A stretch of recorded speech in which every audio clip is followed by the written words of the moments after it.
God, I heard the phone ring. 083-913-3728. If you have a cooking conundrum, because our culinary hotline is open. Culinary hotline, bling. Sing, sing, sing. Zola is in our studio this morning, and she's answering your questions. Listen, we've had many calls, eh? We have? The phone lines are buzzing because you said earlier about the lobster and the crayfish. Okay, so what I said was lobster is found in salt water and crayfish is found in fresh water.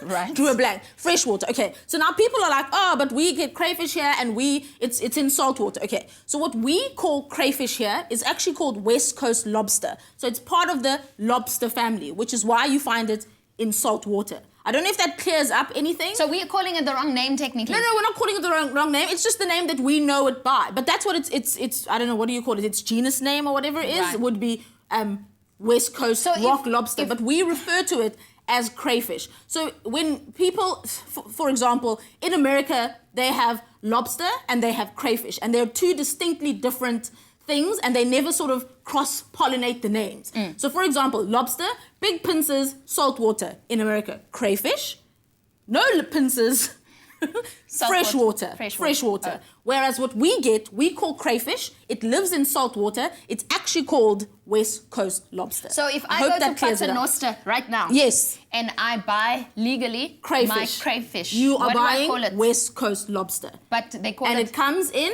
salt water. It comes in. It lives in salt water. So that is it's a lobster. Better known as crayfish. I think I've just confused everyone even more. So if the American recipe asks for lobster, what do I do? Use your crayfish. Use your West Coast lobster. The crayfish that you have. Okay. Does that make sense? Yes. I hope so. But it's the incorrect one, but we'll use it anyway. No, it's the correct one. It's all correct. Just use anything, hey, because you can substitute the two. It's seafood. It's delicious. Yeah, it's delicious. Absolutely. Sure. 083-913-3728. We're going to Port Alfred. Brian, good morning. You are live. Hello. Hi, morning, how are you? Very good, how are you? Okay, my wife makes a lekker lemon meringue tart, yes. But the meringue keeps on going, like she says, flat.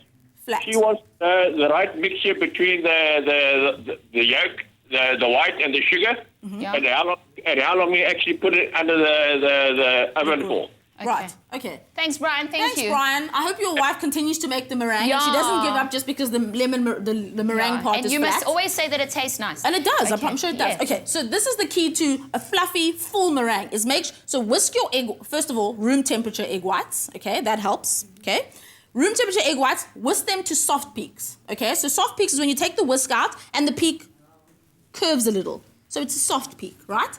Then you start gradually adding your sugar while whisking until stiff peaks. And you'll see the meringue will be very, very glossy and shiny. Then you put it on top of your meringue. Then you just pop it under the grill just to brown it. That's all. So you don't want to bake it all over again. That's the difference. You will have seen often that I actually use a blowtorch just so I don't have to cook it some more. That also helps it stay sort of proud. How long does that stay healthy and fresh? About 3 days in the fridge. Okay, super stuff. Well, that was your culinary hotline with Zola. Culinary hotline, bling.